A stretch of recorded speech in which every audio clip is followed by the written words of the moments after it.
యజ్ఞంలో దేవతల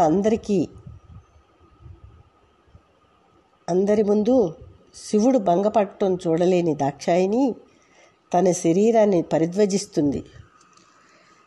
శివుడు తన భార్య మరణంతో విరాగి అయ్యి తపస్సుకు వెళ్ళిపోతాడు. శివ శక్తి వేరు కాదు, వారిద్దరూ ఏకత్వం.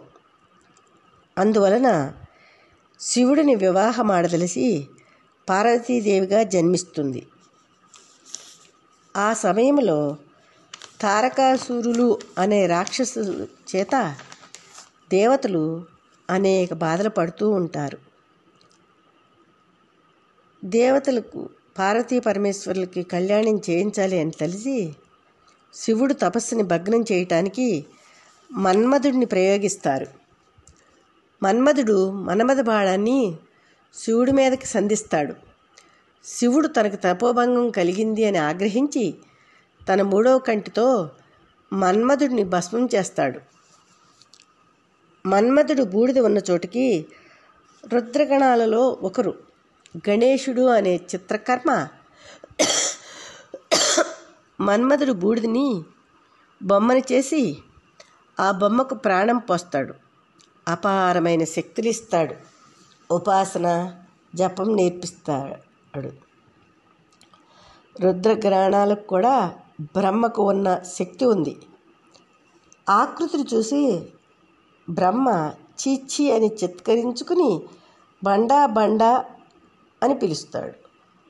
బండా బండా అని వినిపించటంతో గణేశుడు అనే చిత్రకర్మ బండాసురుడు అనే నామకరణం చేస్తాడు. చేసి అక్కడి నుంచి వెళ్ళిపోతాడు. పాతాళలోకంలో ఉన్న రాక్షసులు ముల్లోకాలని నాశనం చేయటానికి అన్ని శక్తులు ఉన్న వీరుడు బండాసురుడు అని తలిచి అతని దగ్గరికి చేరతారు. రాక్షసులందరూ కలిసి బండాసురుడిని శూన్యకపట్నానికి రాజుని చేస్తారు. బండాసురుడే తన తపస్సు శక్తితో 2 మంత్రులని, వాళ్ళు విశుక్రుడు విసంగుడు సృష్టించుకుంటారు. వీళ్ళందరూ కలిసి నిత్యం యజ్ఞయాగాదులు నిర్వర్తిస్తూ ఉంటారు. అలా యజ్ఞయాగాదులు చేయటం వలన వీళ్ళ బలం పెరిగిపోయి ఇంద్రాది దేవతల బలం తగ్గిపోతుంది.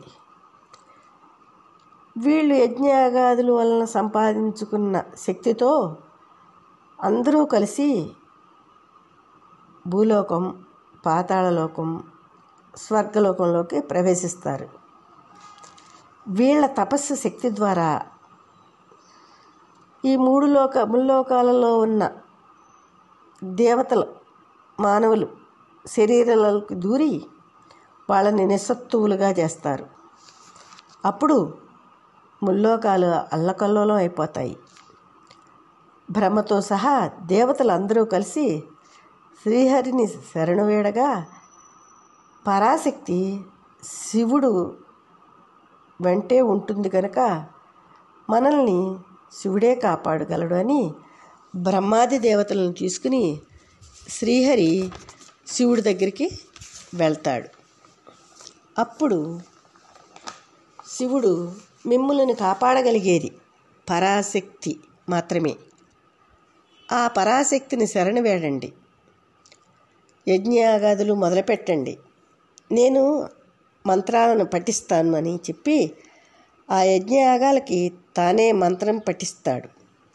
ఆ యాగంలో దేవతలందరూ చిదగ్ని కుండంలో ప్రవేశిస్తారు.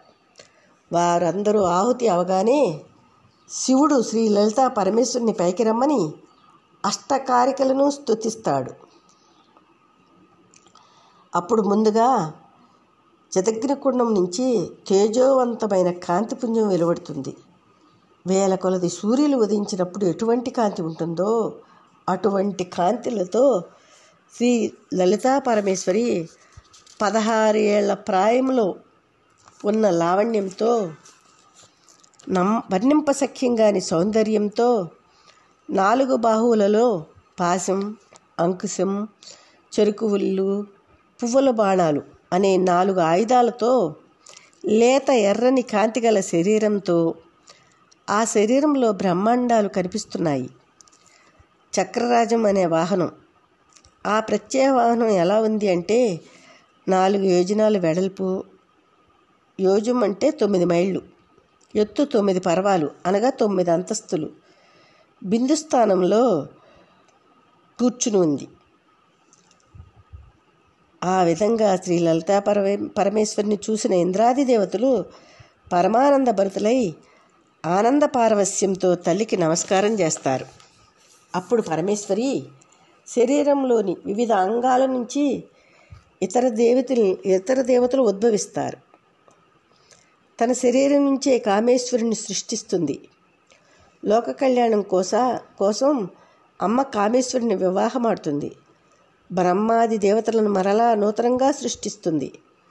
ఎడమ నేత్రము నుండి చంద్రతత్వంతో బ్రహ్మను లక్ష్మిని, కుడి నేత్రము నుండి సూర్యతత్వంతో విష్ణువుని పార్వతిని, మూడవ నేత్రం నుండి అగ్నితత్వంతో రుద్రుడు సరస్వతిని ఉద్భవింపజేస్తుంది. లక్ష్మీ విష్ణువులు, శివపార్వతులు, బ్రహ్మ సరస్వతులు దంపతులు అవుతారు. వారి వారి సృష్టి కార్యములను కొనసాగించమని శ్రీ లలితా పరమేశ్వరి ఆదేశిస్తుంది. కుండలీ శక్తి నుండి గాయత్రీదేవిని సృష్టిస్తుంది. చక్రరాజానికి ఉన్న 8 చక్రాల నుండి 8 మంది దేవతలను సృష్టిస్తుంది. చక్రరాజ సంరక్షక దేవతలని సృష్టిస్తుంది.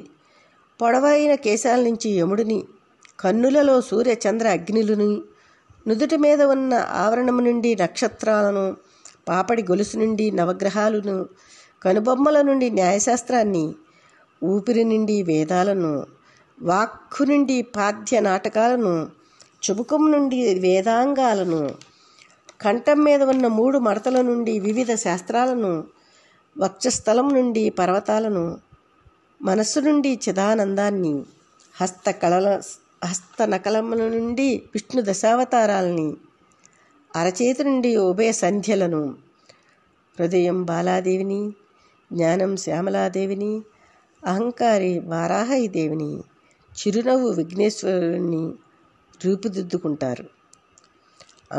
అంకుశం నుండి సంపత్గిరిదేవి, పాశం నుండి అశ్వారూఢాదేవి, కపులాల నుండి నకులేశ్వరి.